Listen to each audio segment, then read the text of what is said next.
Hello everyone, मेरा नाम निखिल सिंह है और मैं आगे बढ़ने से पहले मैं आपको क्लियर कर दूं कि मैं कोई टीचर नहीं हूं। मैं आप ही की तरह बिगिनर हूं जो इंग्लिश सीख रहा हूं। मैं फ्रीक्वेंटली स्पीकर नहीं हूं, मैं फ्रीक्वेंटली नहीं बोल पाता हूं, तो मैं उसी के लिए रोज़ प्रैक्टिस करता हूं। जो मुझे इम्प्रूवमेंट काफ़ी अच्छी हुई है।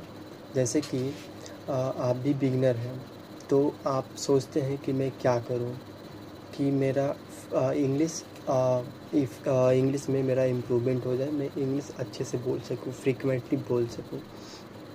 वैसा मैं भी चाहता हूं। तो मैं कोई टीचर नहीं हूं, आप एक जैसा बिगिनर हूं।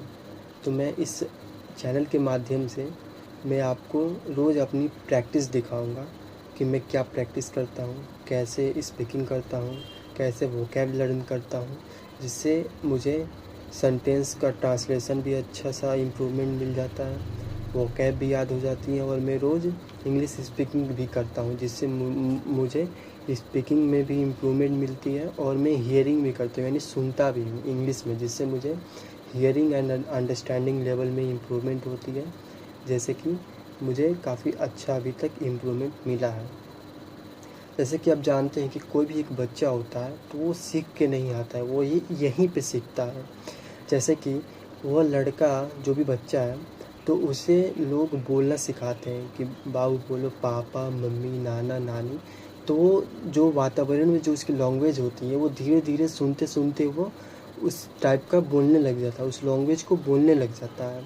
तो आप न डरिए कि मैं इंग्लिश नहीं बोल पाऊँगा, आप इंग्लिश बोल सकते हैं, बस उसके लिए आपको सही तरीका पता होना चाहिए। आपको रोज़ प्रैक्टिस करनी होनी चाहिए, आपको रोज़ स्पीकिंग करनी पड़ेगी, आपको रोज़ मीनिंग्स याद लर्न करनी पड़ेंगी, आपको रोज़ ट्रांसलेशन बनानी पड़ेंगी। ट्रांसलेशन का मतलब वो नहीं, वो मैं एक स्टोरी को ट्रांसलेट करता हूँ। जैसे कि मैं अपना स्ट्रैटेजी आपको बताता हूँ कि मैं क्या करता हूँ। मैं रोज़ एक स्टोरी लेता हूँ हिंदी में, उस स्टोरी को मैं इंग्लिश में ट्रांसलेट करता हूँ।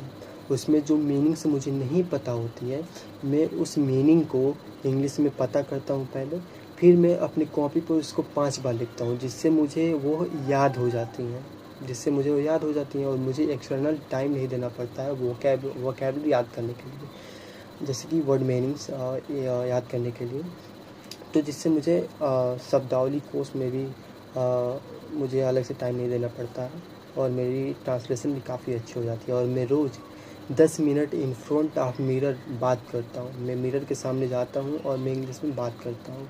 तो वही मेरे मन में ख्याल आया कि क्यों ना मैं इंग्लिश जो बोलता हूँ मैं एक वीडियो बनाऊँ, जिससे मेरे यूट्यूब पे जो भी भाई बहन दोस्त हैं वो मुझे सुने ताकि उनका भी हियरिंग यानी लिसनिंग का जो लेवल है वो ग्रो करे, उनमें इम्प्रूवमेंट हो, वो सुने ताकि उनकी अंडरस्टैंडिंग लेवल बढ़े। वो सुनेंगे तो कुछ सेंटेंसेस उन्हें याद दिमाग में रह जाएगा, वो बोलने लगेंगे धीरे, जैसे जैसे कि बच्चा बोलने लगता है। जैसे कि मैं बता दूँ कि टीचर हूँ नहीं, मैं एक बिगिनर हूँ और बिगिनर होने के लिए आपको क्या क्या पढ़ना चाहिए।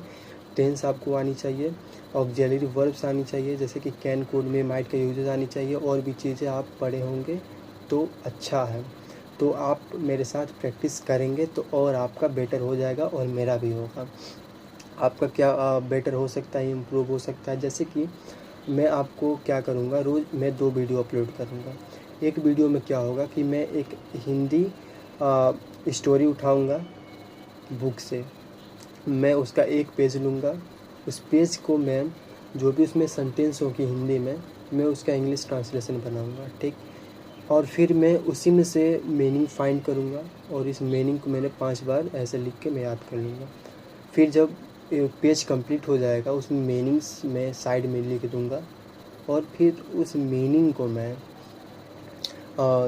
फिर मैं जब पूरा ट्रांसलेट कर दूँगा इंग्लिश में, तो फिर क्या करूँगा कि उस जो स्टोरी जो हिंदी में है, मैं उसी स्टोरी को मैं हिंदी में देखूँगा और मैं खुद इंग्लिश में लिखने का प्रैक्टिस करूँगा, जिससे मुझे काफ़ी सेंटेंसेस भी लर्न हो जाएंगी, जिससे मुझे सेंटेंस करने के भी झंझट छूट जाएगा और हमें वर्ड मीनिंग्स का भी एक्सटर्नल टाइम नहीं देना पड़ेगा और हमें ट्रांसलेशन भी काफ़ी अच्छी हो जाएंगी।